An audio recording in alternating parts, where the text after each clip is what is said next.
어떤 글을 보니까 대략 한 50여 년 전에 분들이 이 땅을 살아갈 때는 이 땅을 살아가는데 꼭 필요한 그 생필품이라고 그러죠. 이 생필품이 한 50여 가지 정도 되었다고 이렇게 이야기를 합니다. 그랬는데 50년이 지난 오늘 우리 현대인들이 이 땅을 살아가는데 필요한 생필품 무려 800여 가지로 늘어났다는 겁니다. 글쎄 무슨 근거를 가지고 무슨 기준을 가지고 그 생필품을 뽑았는지는 모르겠습니다만 한 가지 확실한 것, 지난 수년 전과 비교를 해봐도 도저히 상상할 수 없었던, 예측할 수 없었던 많은 기기들이 생필품으로 우리 손에 들려져 있다는 사실입니다. 핸드폰이 그렇고 mp3가 그렇고 요즘 어지간한 집마다 있는 식기세척기가 그렇습니다. 옛날 어른들은 그런 거 없이 다 설거지하고 연탄 아궁이에서 연탄을 겨울을 맞이하고 그렇게 하지 않았겠습니까? 그런데 문제가 뭐냐?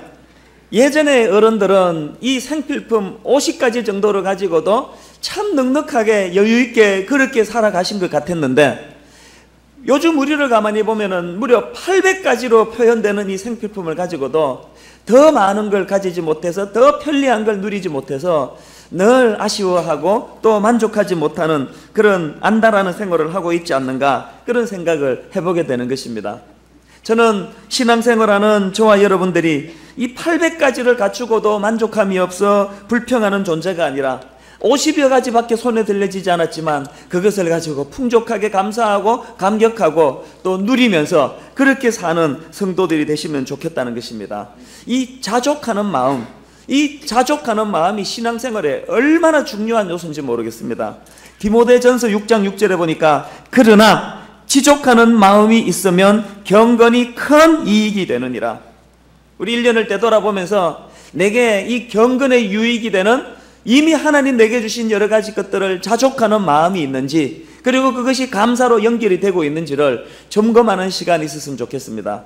저는 목사로서 지난 한 주일 동안 이 부분을 오며 가며 참 많은 생각을 했습니다. 나는 과연 자족하는 생활을 하고 있는가? 50가지를 가지고도 자족하는 삶을 내가 지금 영위하고 있는가? 한참 그것을 생각하다가 보니까 문득 떠올랐던 것이 이 자족으로 말미암아 찾아오는 감사도 필요한 거지만 뭘 감사하느냐도 이것도 중요하다는 생각을 하게 되더라는 것입니다. 우리가 감사 생활도 필요하지만 뭘 감사하느냐? 사람은요 무엇을 가지고 어떤 감사 제목을 가지고 감사하느냐가 그게 그 사람의 실력이요 그게 그 사람의 본질입니다. 지난 한 해 동안 여러분의 감사가 전부 물질적인 거 명예적인 거 이런 것에 머물러 있으면 그게 여러분의 현 주소예요. 저는 오늘 성경에 그 바울을 생각을 하면서 참 그분이 왜 신령한 깊은 하나님의 사람인가를 봤더니 그의 감사 제목이 우리랑은 조금 다른 것 같아요. 대부분에 있어서 바울의 감사 제목은 물질이 아니라 사람이더라는 것입니다. 그런 관점으로 지난 주간에 바울 서신을 다시 한번 읽어보기 시작했는데 얼마나 은혜를 받았는지 몰라요. 성경 곳곳에서 사람을 향한 바울의 감사가 얼마나 자주 거기에 표현되어지고 있는지 새삼 제가 발견을 하고 참 놀라는 마음을 가졌습니다. 몇 군데를 한번 읽어드리겠습니다. 바울 서신 편지 서두에 거의 대부분 이런 바울의 고백이 담겨져 있습니다. 고린도전서 1장 4절 그리스도 예수 안에서 너희에게 주신 하나님의 은혜를 인하여 내가 너희를 위하여 항상 하나님께 감사하노니 에베소서 1장 16절 너희를 인하여 감사하기를 마지 아니하고 내가 기도할 때에 너희를 말하노라. 빌립보서 1장 3절 4절 내가 너희를 생각할 때마다 나의 하나님께 감사하며 간구할 때마다 너희 무리를 위하여 기쁨으로 항상 간구함은 또 골로새서 1장 3절 우리가 너희를 위하여 기도할 때마다 하나님 곧 우리 주 예수 그리스도의 아버지께 감사하노라. 이런 사람에 대한 감사의 표현은 한도 끝도 없습니다. 제가 이 바울의 모습을 보면서 제가 설교할 때 여러분 감사하십시오, 봉사에 감사하십시오, 항상 감사하셔야 됩니다, 이걸 가르치는 것도 필요하지만 무엇에 감사를 할 것인가를 가르치는 것도 참 필요하더라는 것입니다. 제가 오늘 설교 제목을 당신이 나의 감사 제목입니다. 여러분 아파트 가격이 올라서 감사하고 판교 당첨돼서 감사하고, 이번에 사업이 잘 돼서 수출이 많이 돼서 감사하고, 건강이 회복돼서도 감사하고, 이런저런 감사한 것 참 많지만 저는 그 수많은 감사 제일 꼭대기 맨 위에다가 좋은 아내 주신 거 감사합니다. 좋은 남편 주신 거 감사합니다. 좋은 교회에서 이런 만남의 축복 주신 거 감사합니다. 이런 감사가 올 한 해에 풍성하게 넘쳐나게 되기를 바랍니다. 이 감사가 왜 필요한가? 제가 발견한 거, 물질, 명예, 이런 가변적인 것 때문에 감사가 넘치는 사람들은 그것에 따라서 우리의 기쁨도 요동치더라는 거예요. 올 한 해는 장사가 잘 되고 사업이 잘 돼서 풍성한 감사를 누렸는데 내년에는 이게 안 되면 감사가 곤두박질 치는 일이에요. 근데 바울을 보니까 그런 가변적인 물질적인 형이하학적인 데 대한 감사가 아니라 하나님 주신 아름다운 동력자, 하나님 주신 아름다운 사람의 그 감사가 있으니까 가변적인 세상에 물결치듯 감사가 흔들리지 않더라는 거예요. 그가 감옥으로 곤두박질 치던, 그가 핍박을 당하는 자리에 빠지던 변함없는 감사가 넘쳐난 거예요. 감옥에서 쓴 그 옥중서신에서도 감사 너희로 인하여 내가 감사가 넘친다, 이런 은혜가 있더라는 것입니다. 사실 아이들에게 이 감사 제목을 가르쳐야 돼요. 이 만남의 축복이야말로 정말 풍성한 감사라는 걸 가르쳐야 됩니다. 예전에 우리가 어릴 때는 온 가족들이 한 방에 자고 한 상에서 밥을 먹었습니다. 그래서 요즘은 이 가족이라는 표현을 많이 쓰지만 옛날에는 식구라는 말을 많이 썼습니다. 이 밥 먹는 입이라는 거예요. 한 상에 둘러 앉아서 밥을 먹고, 그리고 뭐 상 치우면 그게 또 잠자리가 되고, 그래서 한 방에 뭐 6명, 7명 그렇게 자는 불편한 생활을 했었는데, 그때는 오매불망 내 독방 가지는 거, 내 혼자 쓰는 방 가지는 게 이게 소원이었는데, 사실은 그런 불편했지만 결과를 놓고 보니까요, 그게 한 방에 여럿이 더불어 자고 먹고 하는 게 이게 얼마나 정서에 좋은지를 연구 결과가 나왔습니다. 뉴욕 대학 포스트만 교수라는 분이 논문을 썼는데, 이분이 연구하기를 방 하나를 독차지하면서 혼자 사용하며 자란 아이들을 한 그룹을 하고, 또 한 방에서 여러 형제들이 함께 기거하는 아이들을 또 한 그룹으로 해가지고 이 두 그룹을 가지고 장기간에 걸쳐서 조사를 했다는 겁니다. 그랬더니요, 나중에 어떤 결과가 일어났는가? 한 방에서 많은 형제들과 부대끼면서 자란 아이들이 자기만의 방, 독방을 사용하면서 자란 아이들에 비해서 지능 발달 지수가 높고 사회 적응 지수가 상승하는 결과를 가져왔다는 거예요. 사실 그걸 보니까 우리가 하나님께 부지불식간에 감사해야 되는 게 참 많아요. 우리는 교육적으로 배려받아서 한 방으로 몰아는 게 아니고 할 수 없이 그렇게 살았는데 그게 우리의 정서를 이렇게 풍성하게 했다는 거예요. 그러고 보니까요, 요즘에 이 아이들 보세요. 전부 뭐 하나 둘 나가지고 다 독방 쓰고 배려가 얼마나 대단합니까? 개별적으로 과외시켜주고 무슨 신문마다 무슨 교육 뭐 지능 IQ 또 감성지수 높이는 법 10가지 이런 게 풍성하지만 요새 애들이 우리들에 비해서 감성지수가 절대 높지 않은 것 같아요. 옛날에 여러분들 다 그 여고 시절에 문학소녀 아니었습니까? 발표도 안 되는 거 열심히 시도 쓰고 뭐 감상에 젖어가지고 가을이 되면은 그 풍성한 감상으로 마음이 풍요로웠지 않습니까? 날아가는 새만 봐도 행복을 느꼈다 그러는데 요새 애들 보세요. 독방에서 혼자서 이렇게 살다 보니까 감성이 다 죽었어요. 요새 애들은 날아가는 새만 봐도 즐겁기는커녕 날아가는 새만 봐도 짜증이 나는데 저것들은 공부 안 하고 왜 이렇게 돌아다니냐는 거예요. 하나님께서 우리에게 주신 그 많은 부지불식간에 누렸던 은혜와 혜택이 많고요.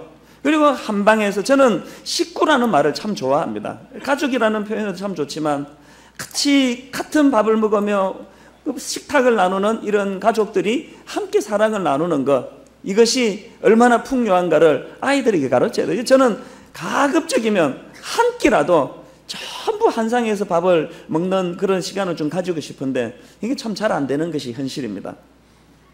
그 아이들을 향한 이런 사람을 귀히 여기고 만남의 축복을 귀히 여기는 이런 것들을 좀 가르치는 것, 이건 우리에게 절실하지 않나는 생각을 해보는 겁니다.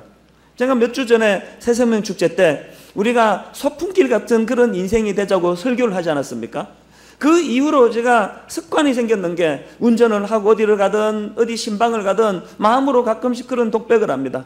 야, 오늘 하루도 소풍처럼 즐거운 하루가 내게 주어졌다. 혼자서 그렇게 자꾸 독백을 해요. 여러분, 소풍이 왜 즐겁습니까? 그 가방 안에 있는 간식이 즐겁게 한 것도 아니고 그 식어 빠진 사이다가 나를 즐겁게 한 게 아니고 사랑하는 친구들하고 교실에서 알콩달콩 하다가 이 친구들하고 자연으로 나가서 지내니까 그게 좋은 거예요. 초등학교 6년, 중고등학교 6년, 무려 12번의 소풍을 갔으니까요. 그 중에 분명히 한두 번은 비를 만난 적이 있을 거예요. 그렇죠? 기대하고 소풍을 갔는데 갑자기 막 비가 쏟아진단 말이에요. 그러면 여러분 절망이 밀려오던가요? 그 비를 보면서 좌절감에 빠져가지고 괴로워하지 않았어요. 생각해 보니까요, 어린 시절에 저도 비를 만난 소풍이 기억나는데 세상에 이벤트 중에 그런 이벤트가 없어요. 비 만나서 깡충깡충 뛰면서. 왜 그랬을까요? 제가 깨달은 거, 내가 좋아하는 내 친구와 사랑하는 사람과 함께 당하는 고난은요, 내 인생길에 사랑하는 사람과 함께 경험하는 고통스러운 일은 인생의 이벤트가 될 수 있다는 걸 새롭게 깨달았다는 거예요. 저는 저나 여러분의 인생이 아무런 고난과 고통도 없는 순탄한 생활을 혼자만 하는 인생길이 되기보다는 너무 사랑하는 그 사람과 함께 소풍길 같은 인생에 비를 만나는 듯 고난이 찾아오고 고통이 찾아올 때 이것을 함께 나누는 동고동락하는 동력자와 함께 고난을 받아서 여러분 인생의 고난이 참 지루한 인생길에 양념처럼 그것이 받아들여지는 인생의 이벤트처럼 여러분의 고난이 인식되어지는 축복이 있기를 바랍니다. 예, 좋은 사람과의 동행, 동거, 이것이 이렇게 소중하더라는 것입니다. 제가 자꾸 마음속에서 그 독백되어지는 유행가 딱 한마디에, 제가 가사를 모르기 때문에 딱 한마디 가사가 머릿속에서 노래되어지는 일이 많습니다. 사람이 꽃보다 아름다워. 그럼 그 다음 가사를 모르겠어요. 나머지는 다 허밍 처리합니다. 꽃보다 아름다워. 사람이 꽃보다 아름다워. 꽃보다 아름다워. 이 테이프 레코더가 고장난 것처럼 계속 그것만 하는 게 꽃보다 아름다워. 꽃보다 아름다워. 그러고 나면은요, 마음이 좀 좋아져요. 전 여러분 인생길이, 또 저의 인생길이 진짜 사람이 꽃보다 아름답고 사람이 꽃보다 향기롭고 사람이 내가 가지고 있는 수많은 감사 제목들 다 뭉쳐도 이 아름다운 사람 하나 만난 것보다 못하다고 하는 사실을 인식하는 그런 인생 되시기를 바랍니다. 그럼 행복해져요.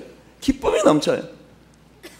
주일날 이 설교를 준비하면서 이제 모든 설교를 다 마무리하고 이제 프린트하는 것만 남아있을 때 그 벅차오르는 감격을 여러분 모르실 거예요. 이제 드디어 내가 모든 설교 준비를 다 끝내놓고 내 사랑하는 성도님들을 만나게 됐다고 생각하면 토요일 날 빨리 하루가 갔으면 좋겠다는 거예요. 이 만남이 이렇게 좋은 거예요. 최근에 나온 이 깨달음이라는 책이 있는데 거기에 이 사막 교부들의 글들을 엮어놓은 그 책인데요. 거기서 제가 참 따뜻한 글 하나를 읽었습니다. 이런 내용입니다. 이렇게 적혀 있습니다. 아가도는 말했다. 나는 어떤 사람에 대한 불만을 품은 채 잠을 청한 적이 단 한 번도 없으며 내게 불만을 품은 사람을 그냥 자도록 내버려 둔 적 또한 한 번도 없었다. 얼마나 인상적이었는지요. 다시 한번 들어보세요. 나는 어떤 사람에 대해 불만을 품은 채 잠을 청한 적이 단 한 번도 없으며 내게 불만을 품은 사람을 그냥 자도록 내버려 둔 적 또한 한 번도 없었다. 사막의 교부가 가진 게 아무것도 없는 존재 아닙니까? 그가 행복할 수 있었던 이유. 전 여러분이 이 사막 교부 아가도 같은 사람을 많이 만나는 축복이 있기를 바랍니다. 더 중요한 축복. 여러분 자신이 여러분 주변 사람들에게 이 사막의 교부 아가보 같은 존재가 되시기를 바랍니다. 이런 신랑을 만난 부인은 인생이 복 터졌다 생각해요. 이런 부인을 만난 그 남편 뭐 더 이상 뭘 바라겠습니까? 잠자리에 들어가면서 사람을 향하여 내가 불평불만 원망하는 마음을 가지고 잠자리에 들어간 적이 없었다는 이런 배우자를 만나서 결혼 생활하면은요, 지하 단칸방에서도 불편하지 않을 것 같습니다. 우리 모두가 다 그런 혜택을 받고 또 그런 혜택을 주는 하나님 사람 되시기를 바랍니다. 그래서 바울이 로마서 12장 18절에서 이렇게 권면합니다. 할 수 있거든 너희로서는 모든 사람으로 더불어 평화하라. 또 히브리서 12장 14절에 모든 사람으로 더불어 화평함과 거룩함을 좇으라. 이것이 없이는 아무도 주를 보지 못하리라. 제가 놀라운 그 발견한 거예요. 화평함과 거룩함을 지금 같이 취급하고 있다는 거예요. 우리가 열망하는 그 거룩함에 못지않게 모든 사람과 더불어 화평하는 것, 분쟁하지 않는 것, 다투지 않는 것, 이 두 가지가 없이는 하나님을 볼 수 없다는 것입니다. 오늘 본문 2절에서도 바울은 이렇게 고백합니다. 우리가 너희 무리를 인하여 항상 하나님께 감사하고 기도할 때에 너희를 말하면 3절에 너희의 믿음의 역사와 사랑의 수고와 우리 주 예수 그리스도에 대한 소망의 인내를 우리 하나님 아버지 앞에 쉬지 않고 기억하미니. 바울이 왜 자기가 개척한 데살로니가 교회 성도들을 향하여 그렇게 감사가 넘쳤다고 그럽니까? 거기에 세 가지 요소가 나옵니다. 믿음과 사랑과 소망. 위대한 종교개혁가 칼빈이 이런 말을 했습니다. 믿음의 역사와 사랑의 수고와 예수 그리스도에 대한 소망의 인내야말로 참된 기독교에 대한 간략한 정의이다. 벵겔이라는 분도 비슷한 이야기를 했습니다. 이 믿음, 소망, 사랑 안에 기독교 전체가 존재하고 있다. 누가 기독교를 한마디로 정의해 보세요 그러면 그것은 바로 믿음과 소망과 사랑입니다. 이렇게 이야기하면 된다는 것입니다. 우리가 잘 아는 고린도전서 13장에서도 예수 믿는 우리 모두가 다 믿음과 소망과 사랑은 항상 지니고 다녀야 되는 덕목이라고 그렇게 권면하고 있는 이유가 여기 있는 것입니다. 그런데 중요한 것은 오늘 본문 3절에 보니까 이 중요한 세 가지 항목 믿음과 사랑과 소망에 전부 꼬리표가 하나씩 붙어 있더라는 거예요.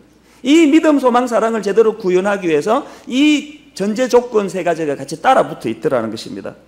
오늘 이것들을 같이 살펴보면서 하나님, 내가 내 옆에 있는 사람에게 저 인생이 이 사람에게 감사 제목이 될 수 있게 해주시고 또 이 사람이 내 인생의 감사 제목이 될 수 있게 해주시고 그러기 위하여 오늘 나누게 되는 이 세 가지 전제 조건이 풍족히 이루어지게 되기를 원합니다. 이런 마음으로 이것들을 한번 살펴보겠습니다. 첫째로 믿음의 역사입니다. 믿음이 온전히 이루어지기 위하여 따라다니는 꼬리표, 믿음의 역사. 이 믿음의 역사라는 것은 믿음에 의해 산출되어지는 일들 혹은 믿음으로 행하게 되는 일들 이렇게 번역할 수가 있습니다. 믿음 속에는 생명력이 있습니다. 그래서 믿음이 있다. 거기에는 항상 능력으로 나타나는 결과가 따라오게 돼 있다는 겁니다. 겨자씨만한 믿음, 그 눈에 보일 듯 말 듯한 작은 겨자씨만한 믿음 하나가 있어도 그 믿음이 어떤 역사를 일으킵니까? 산을 옮길 능력을 나타낸다는 겁니다. 오늘 5절에 생명력 있는 믿음을 가진 데살로니가 교인들을 이렇게 설명합니다. 이는 우리 복음이 말로만 너희에게 이른 것이 아니라 그 다음에 오직 능력과 성령과 큰 확신으로 된 것이니. 저는 1장 5절을 보면서 우리가 말만 가지고 떠드는 믿음, 입만 살아있는 믿음을 탈피하기 위하여 세 가지 구비 조건이 있음을 발견합니다. 그게 바로 첫째가 뭡니까? 능력이에요. 둘째가 뭡니까? 성령이에요. 셋째가 뭡니까? 큰 확신입니다. 이 세 가지는 서로 얽히고 설켜가지고 유기적인 관계를 가지고 있습니다. 우리는 복음 자체가 가지고 있는 능력이 있다는 것을 인식해야 됩니다. 그리고 복음 자체가 가지고 있는 능력이 제대로 발휘되게 하여 성령의 기름 부으심이 필요하다는 걸 인식하셔야 됩니다. 성령의 기름 부으심으로 이 믿음이 딱딱하고 날카로운 이론으로만 끝나는 것이 아니라 내 삶 속에서 사건을 일으키는, 역사를 일으키는 능력이 된다는 사실을 어떻게 경험할 수 있습니까? 큰 확신을 가지고 하나님 앞에 나아갈 때. 그래서 이 능력과 성령과 큰 확신은 우리가 행함이 있는 믿음을 위해 구비해야 될 큰 조건이라는 거예요. 능력과 성령과 큰 확신. 저는 분당 우리 교회 성도님들이 말로만 역사하는 입만 살아있는 나약한 믿음이 아니라 실제적으로 삶 속에서 큰 능력과 성령과 확신을 가지고 역사하고 역동하는 믿음을 가진 성도가 너무 많은 우리 교회를 너무너무 저는 사랑합니다. 여러분들을 너무너무 존경합니다. 저는 오늘 모든 여러분들, 모태신앙, 오래 예수 믿은 분들, 집사님 직분을 갖고 계시는 분, 장로 권사 직분을 갖고 계시는 분, 그것이 무슨 훈장처럼 달고 다닐 때만 필요한 것이 아니고 실제적인 삶 속에서 능력과 성령과 큰 액션으로 여러분 믿음의 역사가 일어나게 되기를 바랍니다. 두 번째로 사랑의 수고입니다. 사랑이야말로 기독교의 본질인데 거기에 사족처럼 붙어 있는 거 하나, 사랑에는 수고가 따라야지 그게 사랑이라는 겁니다. 여러분 사랑 때문에 행하여지는 수고 혹은 땀 흘리면서 일하는 노동으로 표현될 수 있는 이 수고라는 표현 어떻게 생각하십니까? 흔히들 사랑은 명사가 아니라 동사이다 뭐 이런 이야기들을 문학적으로 표현하는 이유가 거기 있습니다. 사랑은 명사가 아니에요. 그러니까 수고가 없는 사랑, 이게 죽은 사랑이에요. 한국의 많은 교회들이, 많은 그리스도인들이 욕먹는 게 바로 이거 아닙니까? 사랑합니다, 뭐 하나님은 사랑이십니다 그러는데 그 사랑에 수고가 동반되지 않습니다. 우리 예수님의 모본을 보세요. 우리를 사랑하셨습니다. 저는 요한복음 3장 16절이 너무 좋아요. 하나님이 세상을 이처럼 사랑하사 그 다음에 독생자를 주셨으니. 십자가가 그 주님의 사랑의 수고의 결정체 아니겠습니까? 오늘 우리의 치명적인 결함, 사랑한다 하는데 수고가 없어요. 저는 여러분의 사랑의 수고가 점점 확장되기를 바랍니다. 우리 사랑하는 어머니들, 수능시험 뒷바라지 하신 분들이 너무 애쓰셨어요. 그러나 여러분 또 한번 생각하면 여러분 일평생 남을 위하여 사랑의 수고한 게 내 자식밖에 없다고 한다면 그 인생은 참 초라한 인생이에요. 사랑의 수고가 점점 지경이 넓어지기를 바라요. 점점 지경이 넓어져서 사랑의 흔적이 곳곳에 묻어났으면 좋겠습니다. 마지막 세 번째로 소망의 인내입니다.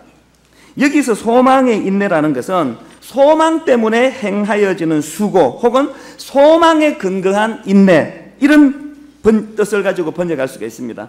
로마서 5장 3절에도 보니까 다만 이뿐 아니라 우리가 환난 중에도 즐거워하나니 이는 환난은 인내를, 인내는 연단을, 연단은 소망을 이루는 줄 알미로라. 레온 모리스라는 분이 이런 말을 했습니다. 여기서 의도하는 바는 조용하고 수동적인 체념이 아니라 난관에 봉착했을 때의 능동적인 일관성이다. 단순히 고통이 찾아올 때 입을 덮어쓰고 참는 걸 소망의 인내라 그러지 않습니다. 능동적이에요. 적극적이에요. 오늘 예수 그리스도를 소망하는 자, 예수 그리스도가 우리를 위하여 십자가 지셨기 때문에 내가 새로운 피조물이 되었기 때문에 이까지 장애물, 이까지 고통, 이까지 어려움 내가 인내할 수 있다. 적극적이고 능동적으로 헤쳐가는 능력이 소망의 인내를 말합니다. 저는 여러분 심령에 소망의 인내가 있기를 바랍니다. 어려운 일이 있을 때 예수 그리스도로 말미암아 우리를 위하여 사랑의 수고를 아끼지 아니하신 분, 우리를 위하여 십자가 자리까지 내려가셨던 그분, 그분으로 말미암아 내게 소망이 생겼어요. 이까지 고통 이겨낼 수 있도록. 오늘 본문 6절에 데살로니가 성도들이 그 고통은 어떻게 이겨냅니까? 또 너희는 많은 환난 가운데, 그 다음에 보니까 성령의 기쁨으로 도를 받아 우리와 주를 본받는 자가 되었으니. 닥친 환난은 억지로 참는 게 아니에요. 성령님으로 말미암아 기쁨으로 감사함으로 자기 환난을 이겨나갈 수 있었다는 사실입니다. 저는 분당 우리 교회가 이 세 가지 덕목을 잘 갖춘 성도님 되시기를 바랍니다. 믿음의 역사가 있는 성도. 이 믿음의 역사는 하나님을 위한 항목이라고 할 수 있습니다. 두 번째가 사랑의 수고. 이것은 대인관계를 위한 겁니다. 우리 이웃을 위하여 사랑의 수고를 행하는 거예요. 세 번째가 소망의 인내. 이건 나 자신을 위한 거예요. 하나님 내 삶 속에 이 소망의 인내가 풍성할 수 있도록, 이런 풍성한 나와 너가 모여 이루는 것이 교회 공동체예요. 그래서 여러분 앞을 봐도 옆을 봐도 당신이 나의 기도 제목이에요. 당신이 나의 감사 제목이에요. 당신으로 말미암아 내 삶의 질이 높아졌어요. 이런 풍요로움을 고백할 수 있게 되었다는 사실입니다.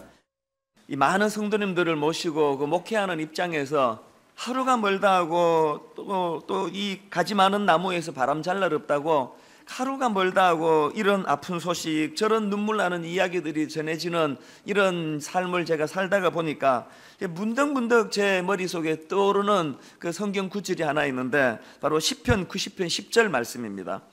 우리의 연수가 70이요 강건하면 80이라도 그 연수의 자랑은 수고와 슬픔뿐이요 신속히 가니 우리가 날아가나이다.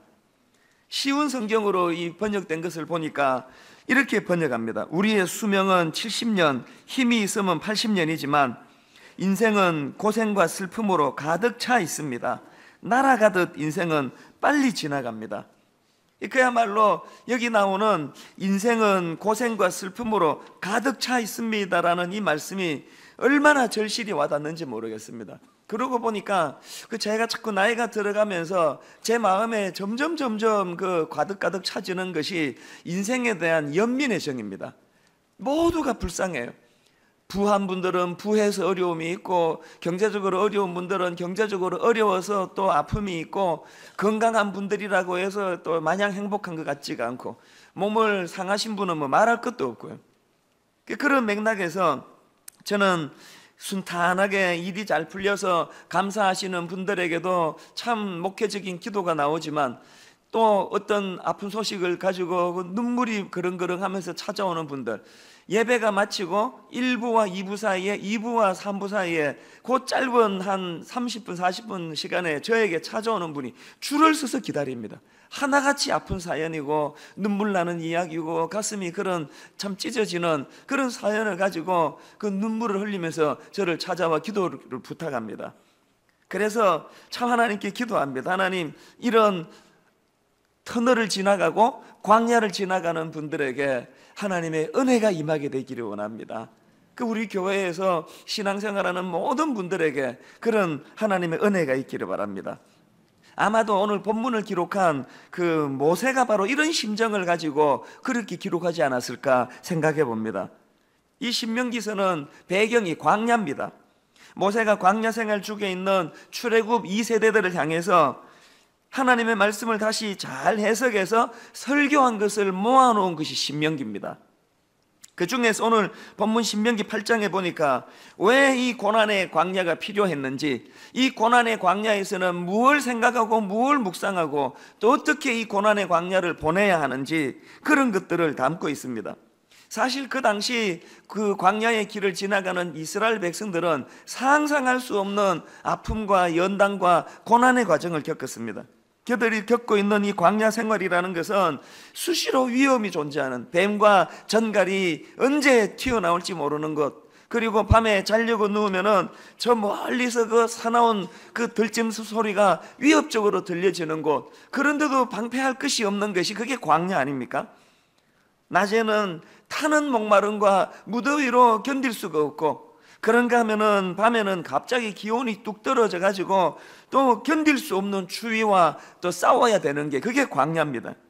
이런 광야 생활을 무려 40년 동안 감당을 하고 있는 그들이었는데, 모세는 지도자로서 그들에게 8장 2절에서 한 가지 사실을 상기시키고 있습니다.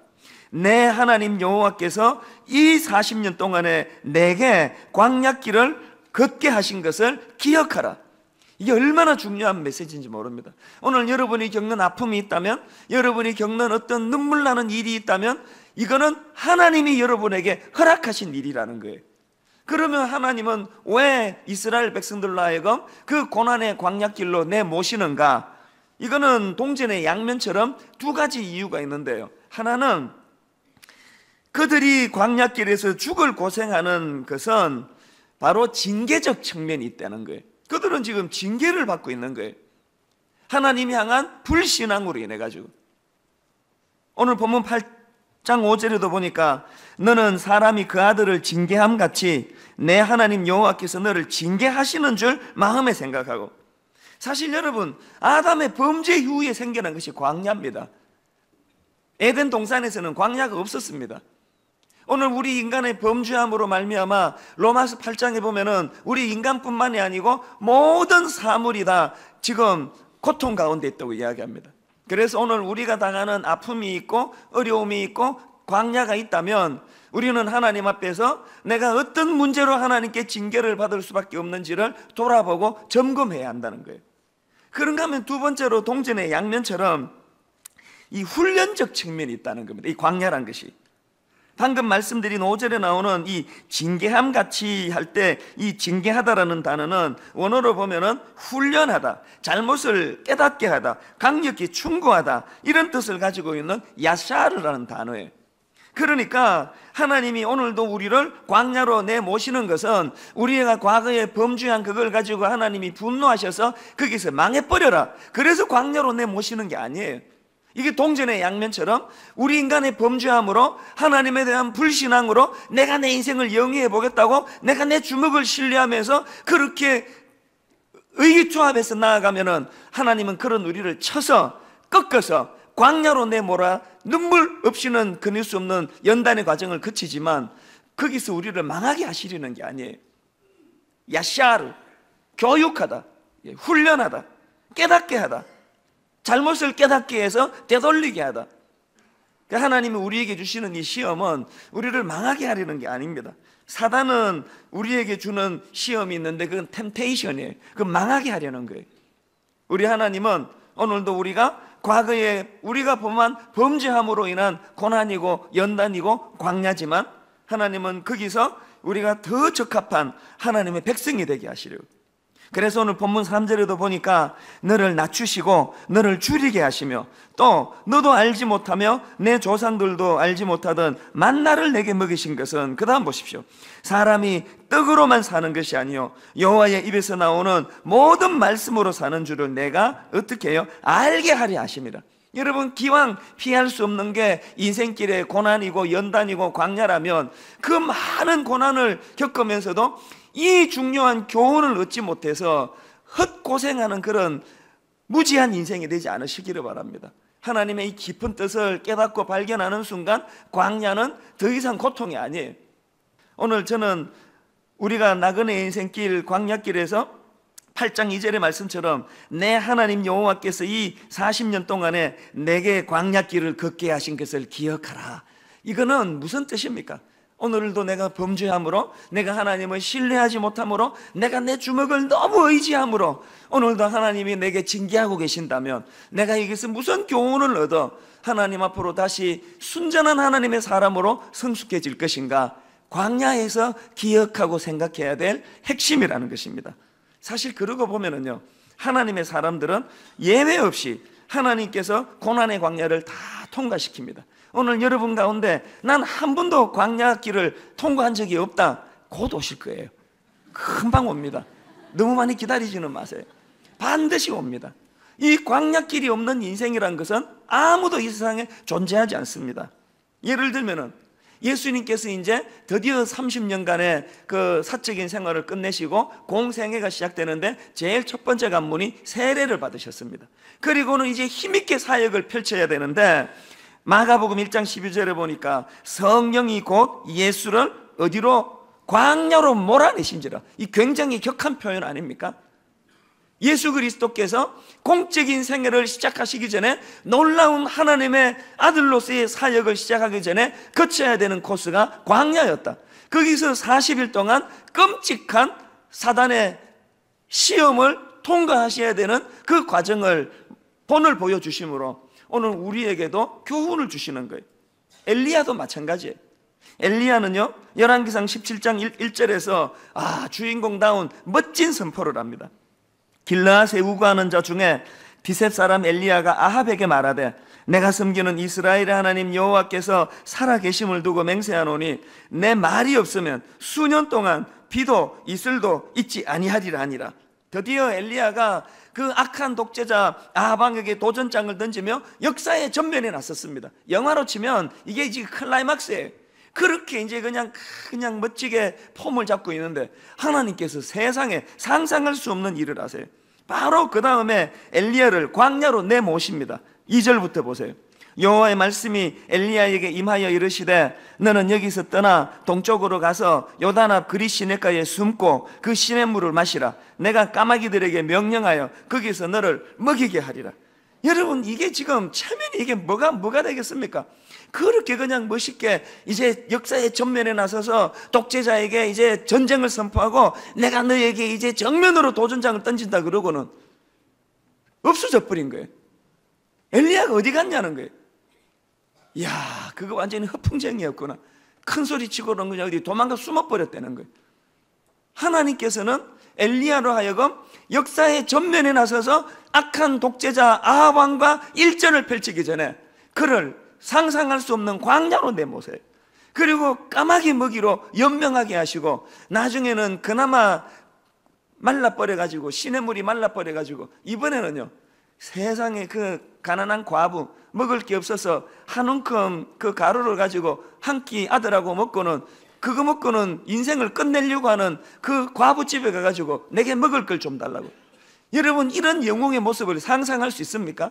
그러니까요, 영화에 나오는 영웅의 모습하고 성경에 나오는 영웅의 모습은 과정이 완전히 다릅니다. 모든 자존심, 모든 체면, 모든 인간이 가진 것들을 다 빼앗고 납작하게 엎드리고 수치를 경험하는 과정을 하나님 사람은 반드시 거친다는 거예요. 오늘 여러분에게 이런 연단의 과정이 있습니까? 지극히 정상적인 코스를 지금 접어들었다, 그렇게 생각하시면 됩니다. 모세를 봐도 마찬가지예요. 그는 화려한 왕궁에서 왕실 수업을 받았지만, 그러나 정작 모세를 지도자로서 모세답게 만든 것은 40년 동안의 그 광야에서의 연단의 과정이에요. 제가 신학교 공부를 마치고 지금까지도 뭐 이것저것 책도 읽고 공부도 하고 나름대로는 애를 쓰지만요, 저를 저되게 만든 것은 20대 초반에 경험을 했던 그 시카고 광야에서 겪었던 눈물 젖은 빵을 먹던 연단의 기간이에요. 저는 저를 너무 잘 알아요. 저에게 그런 과정이 없이 바로 신학교 가고 목사 됐으면요, 오늘 내가 여러분 엄청나게 상처를 주고 다치게 할 거예요. 저는 태생적으로 교만한 인간이에요. 이게 참 제가 부끄러운데, 이게 뭐 아무것도 없는 인간인데 저를 보면은 그 쥐뿔도 없는데 무슨 호기로 그렇게 교만했는지 몰라요. 남 비판 잘하고 평가 잘하고, 세상에 그 대학 부회장 할 때 그 담임 목사님을 내가 얼마나 뒤에서 욕하고, 그냥 여러분 꼭 이런 데서 교훈을 얻으셔야 돼요. 목사님 욕을 살살 해야지, 좀 심하게 하면 저처럼 그럼 네가 해봐라, 그래가지고 이제 이 길로 접어들게 되는 거예요. 너무나 제가 교만했어요. 뭐 그냥 속으로 정죄하고 사람을 우습게 여기고 이랬던 제가요, 툭 던져서 시카고에 던져졌는데 밑바닥에 떨어지고 보니까요, 그냥 유태인 밑에서 수모를 당하고 영하 30도에서 변기 청소하고 쓰레기 치우고, 또 밤 11시부터 아침 7시까지 주유소에서 일하고는 밤을 콕박 새고 새벽에 그냥 집에 돌아와서 학교로 달려가가지고 오전 내내 졸고, 이거는 뭐 모든 자존심이 다 짓밟히는 거예요. 영어 한마디도 못하게 또 조치를 취해가지고 암만 노력해도 영어가 안 느는 거예요. 근데 정말 이해가 안 되는 거예요. 한국말을 내가 이렇게 잘하는데 영어는 왜 이렇게 안 느는지, 정말 안 늘더라고 영어가. 그 정말 불가사의한 일이에요. 그 내가 이 의학이 내가 딸리는 사람이 아닌데 한국말 하는 거 보면 그 영어는 왜 이렇게 안 되는 것이야. 이게 하나님의 다 놀라운 섭리예요. 제가요, 한국에 와가지고 청소년 사역을 이제 막 불같이 이제 하나님 쓰실 때 뭐 신문에도 나고 책 썼던 데 그 출판사에서도 쓰고 막 저를 이제 과대평가하면서, 이찬수 목사 그는 누구인가? 그는 시카고에서 이민 생활하다가 이 땅의 청소년을 사랑해서 이민 보따리 2개 들고 여기 이민을 와서 이 땅의 청소년들을 섬기는 이 시대 종으로서, 뭐 이런 그 문구를 여러 번 저도 신문에서 봤는데 그 다 거짓말이에요. 이 시대 청소년을 사랑해서 온 게 아니고 영어가 안 돼서 나왔습니다. 영어가 어느 정도만 돼서도 안 나왔습니다. 그래서 보니까요, 영어를 못하는 것, 그래서 괴로운 것도 이것도 하나님의 섭리고, 큰일 날 뻔했잖아요. 내가 영어가 유창했으면은요 한국에 안 나왔을 것이고 어쩔 뻔했습니까? 세상에 여러분들과 더불어 이런 행복한, 영어는 못하지만 한국말로 인생을 이렇게 누릴 수 있는 것들을 영어 어설프게 조금만 잘했더라면 그냥 어쩔 뻔했냐는 거예요. 그러니까 이게 모든 게 합력해서 선을 이루는 거예요. 저는 여러분들이 광야길 가운데 하나님과의 관계가 회복이 되고 그분이 원하시는 교훈을 얻고 나면은 광야길에서의 얼마나 놀라운 은혜들을 많이 누릴 수 있다는 겁니다. 그래서 저는 추수감사절을 맞은 오늘 우리가 그냥 형통하고 일이 잘 풀리고 사업이 대박이 나고 건강하고 이런 것들만을 감사하는 것이 아니라, 하나님 내 인생길에 간혹 찾아오는 광야길, 고통의 길, 눈물 없이는 회상할 수 없는 그 아팠던 것들 속에서도 쓰레기통에서 장미꽃을 피워내는 것처럼 감사 제목을 뽑아내는 깊은 영성을 갖게 하여 주시옵소서. 이런 맥락으로 저는 추수감사절날 오늘 본문을 들고 나온 것입니다. 그래서 저는 오늘 신명기 8장을 보면서 왜 우리가 고난의 광야 속에서도 감사할 수 있는지, 또 감사해야만 하는지 한 몇 가지로 제가 정리를 해보았습니다. 첫째로요, 왜 우리가 광야에서도 감사할 수 있습니까? 광야는 하나님과의 소통의 기회를 제공하는 축복이 있기 때문에 그래요. 여러분 다 아시다시피 광야의 특징은 단절이에요. 광야의 특징은 고독이에요. 광야의 특징은 외로움이에요. 제가 광야길을 몇 번 걸어갔던 것들을 돌아보면은 모든 제 광야길의 특징은 고독이에요. 단절이에요. 외로움이에요. 저는 생각해 보면은 참 연단을 많이 받은 사람이에요. 그 20대 초반에는 가족들은 같이 했지만 미국이라는 곳에서 제가 너무나 극심한 한계에 가까운 그런 고통을 경험하고, 지금 제가 생각해 보면은 아마 그게 초기 우울증이지 않았나 그렇게 짐작할 정도로 아픈 시간을 보냈습니다. 그런데 제가 여러분 미국에서 생활할 때를 돌아보면은요, 유태인이 저를 조롱해서 아팠던 것보다, 변기 청소하는 게 힘들었던 것보다, 쓰레기통 뒤지는 게 수치스러웠던 것보다 더 괴롭고 외로웠던 것은 단절이에요. 문화적인 단절. 이미 먼저 간 사람들은 도저히 알지 못하는 저만의 고독이 있었습니다. 누구도 내 마음을 알아주지 못하는, 심지어는 미국에 먼저 간 가족들조차도 문화적으로 단절된 제 마음을 알아주지 못한다는 그런 아픔이 저에게 있었던 거예요. 근데 여러분 되돌아놓고 보면은요, 그랬기 때문에 앞도 맡기고 옆도 맡기고 뒤도 맡겨서 할 수 없이 올리다 문 것이 하늘이에요. 모든 것들이 다 단절된 그때 하나님과의 교통이 시작이 되고, 부끄럽지만 목사 아들이었지만 한 번도 영적인 교통이 뭔지, 하나님과의 교제가 뭔지를 모르고 살았던 제가 하나님과의 인격적인 만남을 가질 수 있었던 것이, 그게 고난의 광야를 지날 때였습니다. 오늘 여러분 고독한 인생길을 걷는 분 계세요? 외로우세요? 하나님과 소통할 때예요. 하나님 기다리고 계세요. 나랑 대화하자. 나랑 대화하자. 제가 여러 번 경험한 게요, 가슴이 터질 것 같이 외로워서 말하고 싶어서 막 심장이 막 이렇게 아려올 정도로, 그러면 아무도 없는 4인 1실인데 아무도 없어요. 그 방에 들어가 가지고 막 하나님께 울어요. 그냥 외롭다고요. 너무너무 외롭다고요. 그러면요, 하나님의 외로움을 물리쳐 주는 그 정도가 아니고 너무나 벅찬 마음의 기쁨을 회복시켜 주세요. 막 소리치고 싶을 정도로. 이런 영적인 교통은 고독한 광야에서만 경험되는 것인 줄 믿습니다. 그런가 하면 두 번째로, 우리가 광야에서 왜 감사해야 됩니까?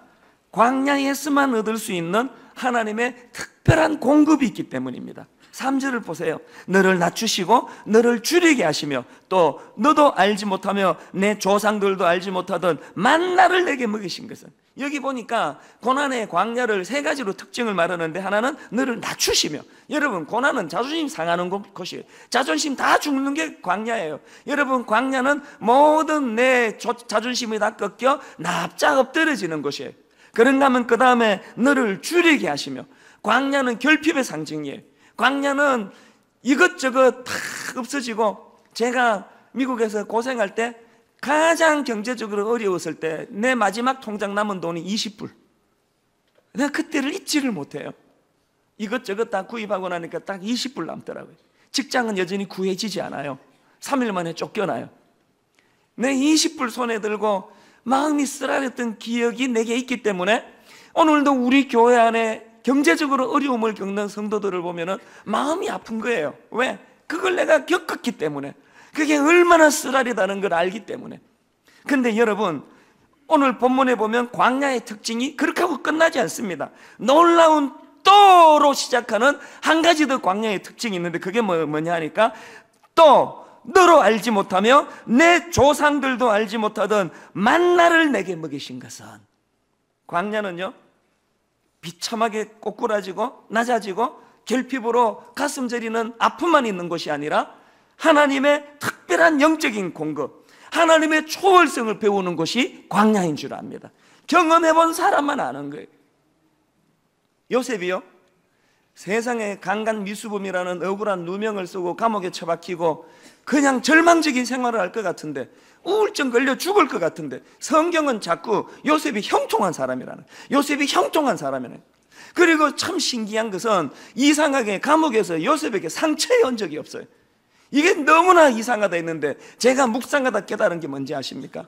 요셉은 여기 나오는 그대로 또 너로 알지 못하며 내 조상들도 알지 못하던, 설명해봐야 일반 사람들은 절대로 깨닫지 못하는 하나님과의 유무상통하는 은혜가 그에게 공급됐다고 저는 믿습니다. 감옥에서 그를 어루만져 주시고, 감옥에서 그를 위로해 주시고, 사람들로부터 조롱을 당하고 수치를 당할 때마다 감옥에서 그 안에 하나님이 만져주시는 특별한 영적인 공급이 있었기 때문에 요셉에게는 상처가 없다는 거예요. 왜 오늘날 교회 안에 상처가 이렇게 많이 난무합니까? 하나님의 특별한 공급을 경험하지 못하기 때문에. 여러분 너무 억울하지 않으세요? 광야의 세 가지 특징 중에 앞에 두 가지만, 너를 낮추시고 이것만 경험하고, 두 번째 너를 줄이게 하시고 이 결핍만 경험하고, 세 번째 하나님의 신령한 은혜는 경험하지 못한다면 얼마나 이게 억울한 일이냐는 거예요. 저는 기왕의 고난의 길, 광야의 길을 걷는 여러분이라면 물론 낮추주는 아픔이 있고 줄이게 하는 결핍의 아픔도 있지만, 그러나 너도 알지 못했고 너도 예상하지 못했던 하나님의 영적인 신령한 은혜, 이 공급을 경험하는 여러분들 되시기 바랍니다. 그래서 광야는 하나님의 초월성을 경험하는 곳이에요. 내 생각을 뛰어넘고 내 한계를 뛰어넘고, 이내는 나는 막장 인생이다, 나는 막다른 골목이다 그랬는데, 하나님의 초월성, 아니야, 위를 쳐다봐. 하나님의 손으로 그를 건져내시는 하나님의 초월성을 광야에서 누리게 되시기 바랍니다. 그래서 4절에 보니까 이 40년 동안에 내 의복이 헤어지지 아니하였고 내 발이 부러뜨지 아니하였는데, 분명히 결핍이었는데, 분명히 곤고였는데 되돌아보니까 희한한 일이네, 희한한 일이네. 그래서 여러분, 이 신비를 우리 어른들은 날마다 이렇게 노래하잖아요. 지금까지 지내온 것 주의 크신 은혜라, 한이 없는 주의 사랑 어찌루 말하랴. 자나깨나 주의 손이 항상 살펴주시고, 그 다음에 이 대목에서 눈물 한 방울 주르르 떨어지면서 모든 일을 주 안에서 형통하게 하시네. 시작할 때는 서러워서 눈물이 났는데, 시작할 때는 고독해서 눈물이 났는데, 마무리할 때는 특별한 신령한 은혜를 주시는 하나님 은혜 때문에 눈물이 나는 것이, 이게 신비라는 것입니다. 이 은혜가 여러분에게 있게 되시기를 바랍니다.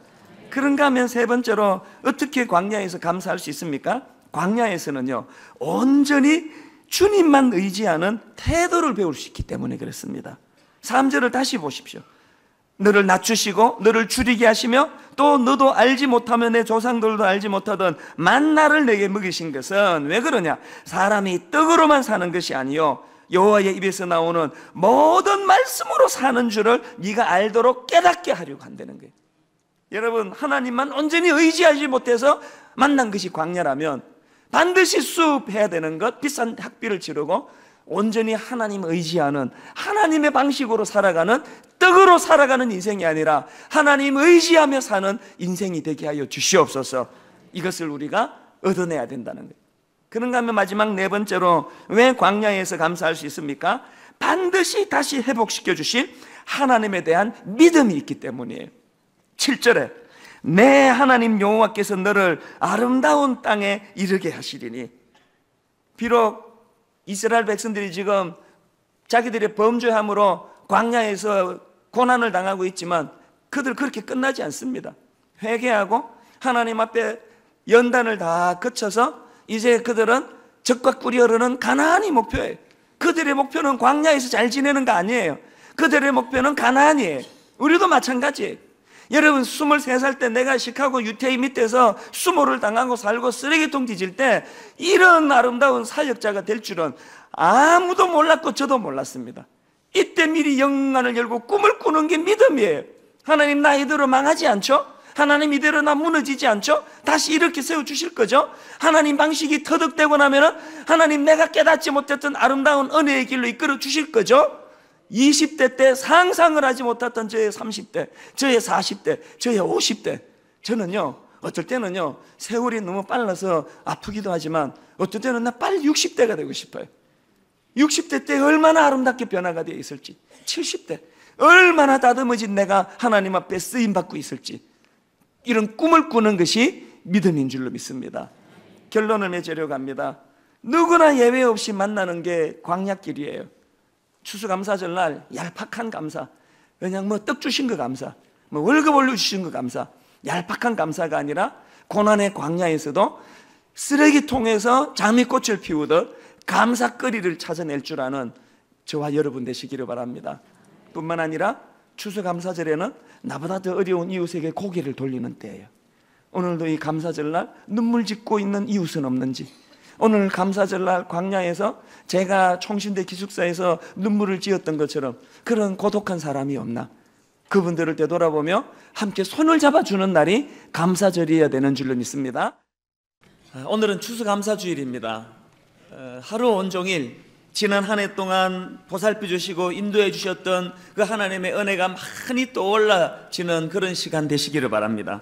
그리고 그 은혜를 마음에 담는 자들만이 누리는 감격과 감사와 기쁨이 충만한 하루 온종일 되시기를 바랍니다.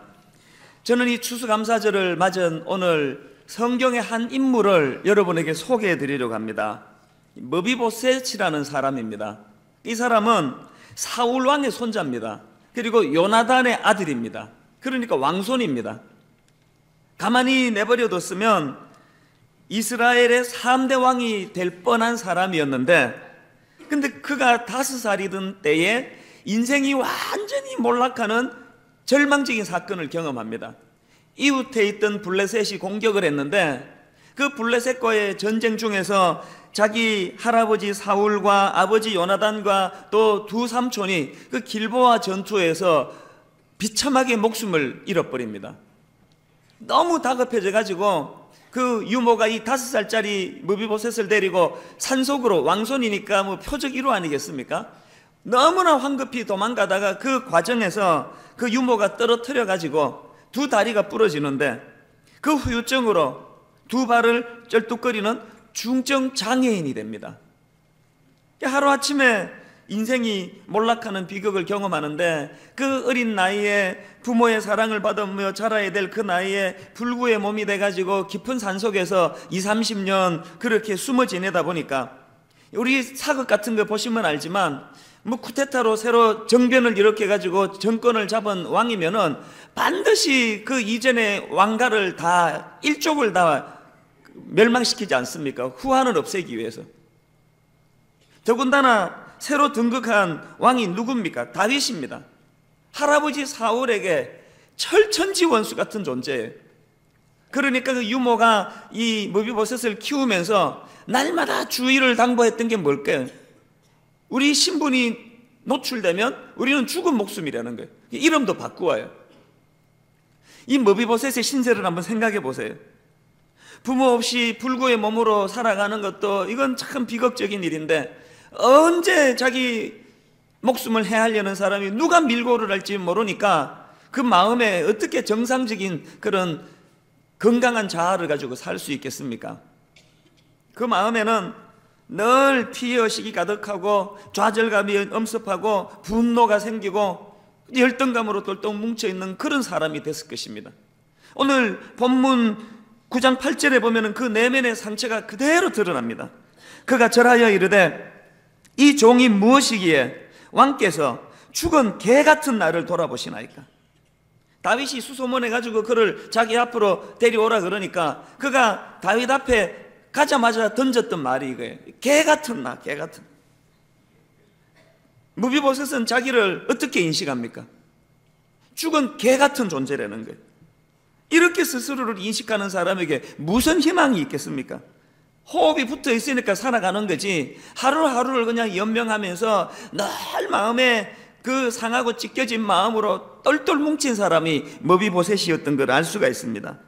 그런데 이런 너무나 비참한 인생으로 몰락한 머비보셋에게 놀라운 일이 일어났습니다. 오늘 본문 3절을 보니까 왕이 이르되 사울의 집에 아직도 남은 사람이 없느냐? 내가 그 사람에게 하나님의 은총을 베풀고자 하노라 하니, 시바가 왕께 아뢰되 요나단의 아들 하나가 있는데 다리 저는 자니이다 하니라. 하루하루를 피곤하면서 절망 속에 그렇게 살아가던 머비보셋을 다윗 왕이 거두어 준 거예요. 다윗이 머비보셋에게 준 큰 두 가지 은총이 뭐냐? 첫째로는 물질적인 보상입니다. 7절에 보니까 다윗이 그에게 이르되 무서워하지 말라. 내가 반드시 너 아버지 요나단으로 말미암아 내게 은총을 베풀리라. 어떤 은총을 베풉니까? 내가 내 할아버지 사울의 모든 밭을 다 내게 도로 주겠고. 이렇게 물질적으로 은혜를 베풉니다. 두 번째 은총이 뭡니까? 명예회복입니다. 7절 하반절 보세요. 또 너는 항상 내 상에서 떡을 먹을지니라니. 무슨 뜻입니까? 왕궁에서 다른 왕자들과 더불어 왕의 식탁을 함께 누리게 해주는 건 명예회복이에요. 죽은 개같이 생각하던 자기 존재가 왕자의 반열에 서서 대접을 받는 이런 명예회복의 은혜를 그가 있습니다. 저는 2학기 들어와서 이 추수감사절을 생각하면 자꾸 마음에 머비보셋이 떠오르는 거예요. 한 번, 두 번 떠오른 게 아니고 자꾸 이 감사절을 생각하는데 머비보셋이 제 마음에 머무는 거예요. 왜 그런가 봤더니 이 머비보셋이 다윗에게 받았던 이 은혜가 우리 하나님에게서 제가 받았던 그 은혜더라고요. 죄로 말미암아 태중에서부터 죄악 가운데 거하던 모태로부터 태어난 우리 인생이 내버려두면 그저 탐욕적이고 이기적이고 근시안적인 눈을 가지고 멀리 내다보지 못해서 눈앞에 있는 것만 급급하다가 끝내버릴 인생인데, 십자가로 우리를 거두어 주신 주님의 은혜로 말미암아 새로운 인생이 되고 새로운 신분이 되었더라는, 자꾸 이 감격이 이번 2학기 들어서면서 제 마음에 넘치니까 머비보셋이 자꾸 떠오르더라는 거예요. 오늘 예배 드리는 우리 성도님들 가운데 여러분 스스로에 대해 이 머비보셋이 자기를 인식했던 것 같은 이런 인식을 가진 분 계십니까? 어떤 실패를 계기로 해서 인생이 꺾여버렸는데 아무리 노력을 해도 회복은 잘 되지 않고 이렇게 저렇게 애쓰다가 자기도 모르게 자기 마음속에 그런 좌절감이나 실패감을 가지고 죽은 개 같은 존재처럼 나는 희망이 없다. 혹시 이런 분 이 자리에 계시다면 저는 오늘 여러분, 하나님께서 여러분을 찾고 계시다는 사실을 기억하시기를 바랍니다. 죽은 개 같은 존재로 여기던, 그래서 깊은 데 숨어있던 머비보셋을 다윗이 수소문하여 찾아내는 것처럼 오늘 하나님 여러분 원근각지에서 불러 모아주신 거예요. 저는 이 추수감사절날 아침에 머비보셋에게 임한 그 다윗의 은총이 하나님이 여러분을 향한 그 은혜의 손길이라는 걸 인식하시고 소망 없던 여러분들에게 하나님의 은혜의 빛이 공급되는 놀라운 역사가 일어나시기를 바랍니다. 저는요, 오늘 이 본문의 다윗을 보면서 감동받는 포인트가 하나 있습니다. 그의 시선입니다. 우리가 배워야 될 사람을 대할 때 있어서 다윗이 가지고 있었던 두 가지 시선, 이거 우리가 배워야 될 모습입니다. 첫 번째 시선이 뭡니까? 다윗에게는 요나단의 시선이 있었습니다. 이게 무슨 뜻인가 하면은요, 자 한번 보세요. 머비보셋을 불러왔습니다. 딱 보니까 그 머비보셋 안에 두 모습이 투영되어 있습니다. 하나는 부정적인 모습이고 하나는 긍정적인 모습입니다. 부정적인 모습 누굽니까? 할아버지 사울의 모습이 있어요. 이 자식이 자기 할아버지 사울을 빼닮았다는 거예요. 생각만 하면 피가 거꾸로 쏟게 만드는 인간, 나를 그렇게 집요하게 괴롭혔던 인간, 날 죽이지 못해가지고 안달복달했던 못된 사울의 모습이 머비보셋 안에 담겨져 있는 거예요. 그런가 하면 또 다른 한 시각, 누구의 시각? 요나단의 모습이 거기 담겨져 있는 거예요. 가장 고독했을 때 자기를 거두어 주었던 고마운 은인 같은 요나단. 여러분, 이건요, 이 땅을 살아가는 저와 여러분 모두에게 있는 대인관계 속에서 나타나는 현상입니다. 어떤 사람이라도 그 사람 속에 사울과 같은 죽이고 싶은 모습만 갖고 있는 사람이 없고요, 요나단처럼 생명의 은인의 모습만 투영하는 사람도 없습니다. 이 둘이 섞여 있는 것이 대인관계예요. 가까우면 가까울수록 그래요. 남편을 보세요. 고맙기만 한가요? 남편의 모습 속에서 요나단만 들어있습니까? 우리 집은 그럴 것 같아요. 이런 특별한 좋은 남편을 둔 아내를 빼고는, 감사절이니까 여러분 양해해서 약 먹었나 이렇게 생각하지 마시고, 보편적인 가정생활에 있어서 남편은요, 그 안에 사울의, 원수 같은 사울의 모습도 있고 고마운 요나단의 모습도 있어요.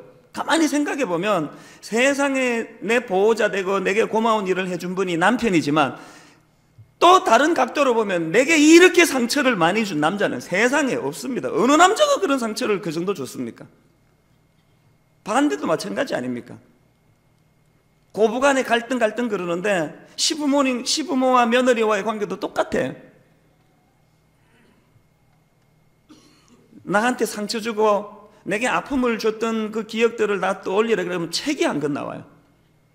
그러나 또 반대로 참 그래도 나를 고맙게 거두어주고 기다려주고 사랑해주는 그 요나단의 시각으로 보면 고마운 내용은 책이 한 권이 뭐예요? 전집이 나올 수 있습니다. 이 두 가지 시각이 늘 같이 공존하는 게 대인관계예요. 그럴 때 불행하게도 우리는 어느 쪽을 주로 택합니까? 9가지 요나단의 시선이 내 안에 담겨 있고 한 가지 못된 사울의 기억이 있는데, 우리는 희한하게 이 9가지를 던져버리고 한 가지 사울의 기억을 담아요. 그래서 늘 원망하고 불평하고 이렇게 되더라는 거예요. 우리는 오늘 본문의 다윗에게서 뭘 배워야 됩니까? 머비보셋 안에 투영되어 있는 요나단의 시선, 요나단의 모습과 사울의 모습이 있을 때 다윗은 사울을 택하지 아니하고 요나단의 시각으로 그를 바라보았다는 겁니다. 오늘 본문 1절을 보니까 다윗이 이르되 사울의 집에 아직도 남아있는 사람이 있느냐? 내가 요나단으로 말미암아 그 사람에게 은총을 베푸리라. 내가 사울로 말미암아 일가를 멸족시키리라. 이게 아니에요. 요나단으로 말미암아. 7절에서도요. 다윗이 그에게 이르되 무서워하지 말라. 내가 반드시 내 아버지 요나단으로 말미암아 내게 은총을 베푸리라. 이 부분을 표준세번역은 이렇게 번역해요. 내가 너의 아버지 요나단을 생각해서. 머비보셋을 딱 보니까 거기에 사울도 생각이 나고 요나단도 생각나는데 다윗은 누굴 택했습니까? 요나단이 생각나더라는 거예요. 저는 오늘 감사절날 이 다윗의 시각이 여러분에게 부어지는 은혜가 있기를 원합니다. 대인관계에서 좋은 면도 기억나고 나쁜 면도 기억나면 늘 요나단의 기억만 남는 은혜가 있기를 원한다는 거예요. 그러고 보니까요, 하나님께서 우리를 보시는 시선도 똑같더라고요. 하나님이 우리를 보실 때 두 가지 시선이 있어요. 하나는 우리 행위적인 측면이에요. 세상에 이렇게 못된 짓을 많이 하는 인간이 어디 있습니까? 이렇게 배은망덕한 인간이 어디 있습니까? 여러분은 몰라도 저 자신을 보면 진짜 하나님께 배은망덕한 것 같아요. 그런데 또 다른 하나님의 시각 하나가 있습니다. 이런 나 같은 것을 구원해 주신 예수 그리스도의 십자가의 흔적이에요. 하나님은 우리를 대하실 때 어느 시각으로 보세요? 내 행위로 보십니까? 아니잖아요. 십자가의 시각으로 내 안에 계시는 십자가의 흔적으로 나를 대해 주시니까 자꾸 의롭다는 거예요. 안 의로운데 우리는 칭이 사실은 그 옳은 거 아니에요. 그 하나님이 시선이 십자가에 머물러 있어서 우리를 봐줘서 우리를 의롭다고 그러는 거지, 우리의 그 행위로 보면은 어떻게 우리가 의롭습니까? 우리는 혜택을 받고 있는 거예요. 하나님의 시각은 우리의 못된 행위에 머물지 아니하고 십자가로 구원받은 존재로서 우리를 바라봐 주시는 거예요. 이 은혜를 받았으니 우리도 우리의 시각이 다윗처럼 교정되는 은혜가 있기를 원합니다. 그런가 하면 제가 다윗에게 감동하는 두 번째 시선은 뭐냐? 하나님 은혜의 시선이 그에게 있더라는 겁니다. 3절을 가만히 보세요. 왕이 이르되 사울의 집에 아직도 남은 사람이 없느냐? 내가 그 사람에게, 그 다음 보세요, 하나님의 은총을 베풀고자 하노라. 1절에서는 요나단으로 말미암아 내가 은총을 베풀겠다 그랬는데 그런 인간적인 은총에 머물지 아니하고 3절에 보니까 하나님의 은총으로. 무슨 뜻입니까? 그동안 자기에게 베풀어 주신 그 하나님의 은총이 너무 감격적이어서 이 내가 받은 하나님의 은총을 나도 머비보셋에게 베풀겠다는 겁니다. 저는 이 구절에서 참 많은 생각을 합니다. 다윗이 머비보셋에게 호의를 베풀 수 있었던 결정적인 이유는 사울의 시각과 요나단의 시각이 공존하는 머비보셋을 보면서 왜 사울 쪽으로 기울어 그의 목을 자르지 아니하고 요나단 쪽으로 기울어 은혜를 베풀었나 했더니 그 내면 바탕에 하나님의 은총의 시각이 있다는 거예요. 나도 용서받았다는 거예요. 나도 은혜를 입었다는 거예요. 그 은혜의 시각으로 사람들을 바라보고 상대하니까 무비보셋을 향한 긍휼함이 생겨났더라는 거예요. 여러분, 분당 우리 교회에서 기도 많이 하시는 분은 용서의 대가들이 되시기를 바랍니다. 한국 교회의 이 이원론적인 사고가 이거 아닙니까? 기도 많이 하는데 약간 보면은 헷가닥한 사람 같은데 세상에 속좁기는 또 교회에서 최고예요. 허구한 날 성령 체험했다는데 대인관계를 가만히 보면 비열한 짓은 제일 많이 해요. 아니 뭐 기도 많이 하는 게 꼭 그런 건 아니지만 그 미꾸라지 몇 마리가 물을 흐린다고 보편적으로 그런 경우는 우리 많이 경험했어요. 강단에서 무슨 신령한 척하고 막 그 이덕한 목소리 내면서 설교하는 사람 있잖아요. 주의 이름으로 축원합니다. 이런 목사들일수록 가만히 이렇게 목회하는 거 보면 굉장히 비열하고 인간적이고 세상적인 방법을 동원하고 또 강단에서 또 할렐루야 이런 게 너무 혼란스럽다는 거예요. 강단에서 그렇게 거룩하면 삶 속에서 연약한 성도들을 품는 것도 대가가 돼야 되지 않습니까? 일하는 방식이 하나님의 방식이 돼야 되지 않습니까? 그러니까 기도 많이 하는 그걸 자랑할 것이 아니라 하나님의 은총을 받은 자들이 마음에 누리는 연약한 자들을 향한 사랑의 대가, 용서의 대가, 세상에 품지 못할 것이 없는 하나님의 성품을 담는 이것을 자랑해야 된다는 것입니다. 저는 우리 교회에 기도 많이 하는 분들이 그런 하나님의 모습으로 우리 교회를 섬기는 것을 정말로 감사합니다. 다윗에게서 배워야 되는 참 아름다운 모습입니다. 사도 바울을 보세요. 로마서 1장 14절에 보니까 헬라인이나 야만인이나 지혜 있는 자나 어리석은 자에게 다 내가 빚진 자라. 그러므로 나는 할 수 있는 대로 로마에 있는 너희에게도 복음 전하기를 원하더라. 바울이 무슨 야만인에게 빚을 졌습니까? 바울이 언제 그 어리석은 자에게 빚을 졌습니까? 빚진 적 없어요. 그러나 다윗 마음에는 바울 마음에는 다윗이 그랬던 것처럼 다메섹 도상에서 내 행위에 초점을 두고 나를 멸하지 아니하시고 주님의 십자가의 시각으로 다메섹 도상에서 나를 거두어 주신 그 은혜가 가슴 속에 있으니까 자기를 괴롭히는 야만인이 내가 빚진 자처럼 느껴진다는 거예요. 용서하지 않고는 견딜 수 없는, 그에게 복음 전하지 않고는 견딜 수 없는 빚진 자의 심정이 있더라는 거예요. 저는 오늘 예배 가운데 여러분을 괴롭히는 어떤 사람이 십자가 은혜로 여러분이 그분에게 용서하지 않고는 내가 견딜 수 없는 빚진 자의 심정을 회복하게 되시기 바랍니다. 이렇게 말하지 마세요. 내가 왜 저 인간 용서해야 되는데? 은혜를 모르는 사람이에요. 내가 왜 저 인간 용서해야 되는데? 이유가 있습니다. 주님이 요나단의 시각으로 나를 용서해 주셨기 때문에 빚진 자의 심정으로 이를 악물고 그를 용서하는 자리까지 가려고 애쓰는 이것이 신앙인의 모습이더라는 것입니다. 저는 다윗 안에 있던 이 두 시선, 대인관계에서 여러분에게 주어지기를 원합니다. 요나단의 시선, 하나님의 은혜의 시선, 이 시선으로 상대방을 바라보면 분당 우리 교회는 대인관계에서 지금보다 훨씬 윤택한 은혜가 넘치는 교회가 될 줄로 믿습니다. 자, 이렇게 해서 무비보셋이 다윗에게 큰 은혜를 받았습니다. 그런데 제가 주목하는 것은 지금부터예요. 이렇게 다윗이 무비보셋에게 은혜를 베풀어 준 다음에 세월이 꽤 흘렀습니다. 그러던 어느 날 우리 다 알다시피 다윗 왕에게 절체절명의 위기가 찾아옵니다. 자기 아들 압살롬이 쿠데타를 일으켰습니다. 엎친 데 덮친 격으로 백성들도 등을 돌리고 그렇게 믿었던 자기 신하들도 여러 사람이 등을 돌립니다. 할 수 없어서 그가 피신을 떠나지 않습니까?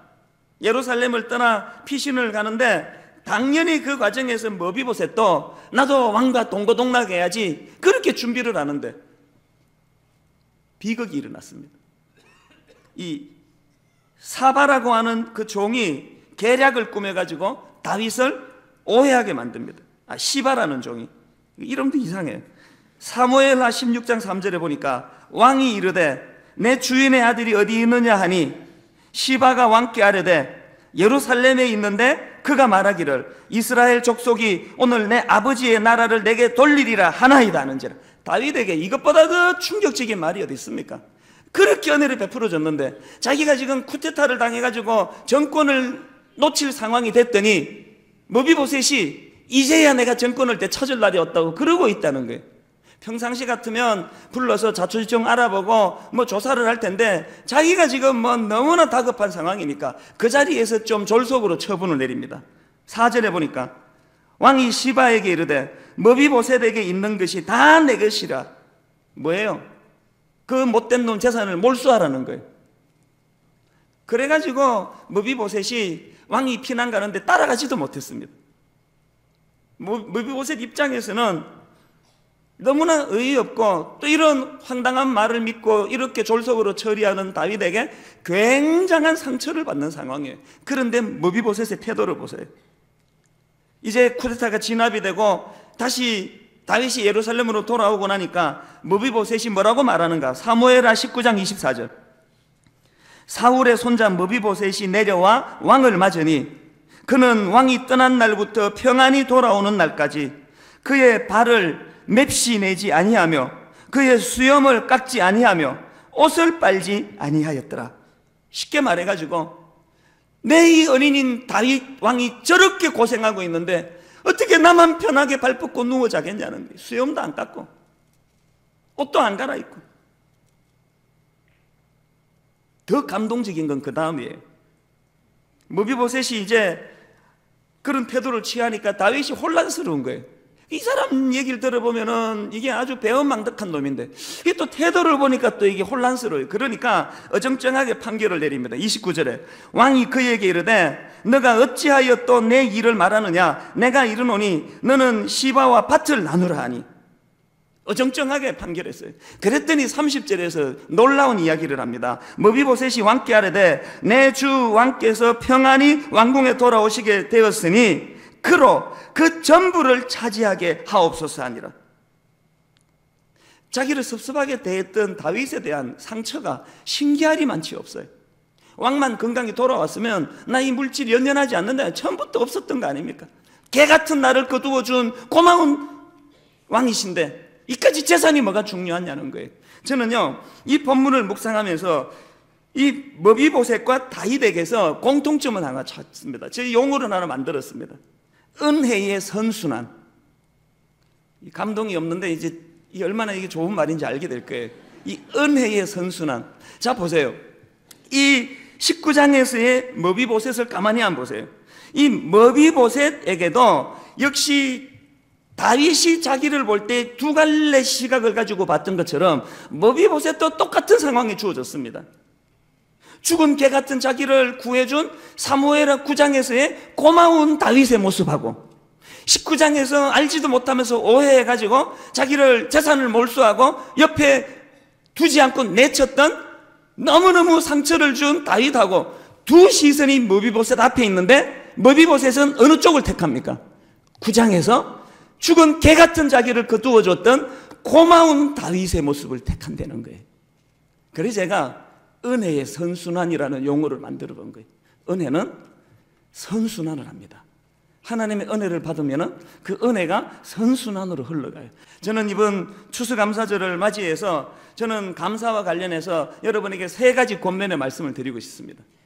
첫째, 앞에서 말씀드렸던 것처럼 하나님 은혜에 감사하는 시간을 가지시기 바랍니다.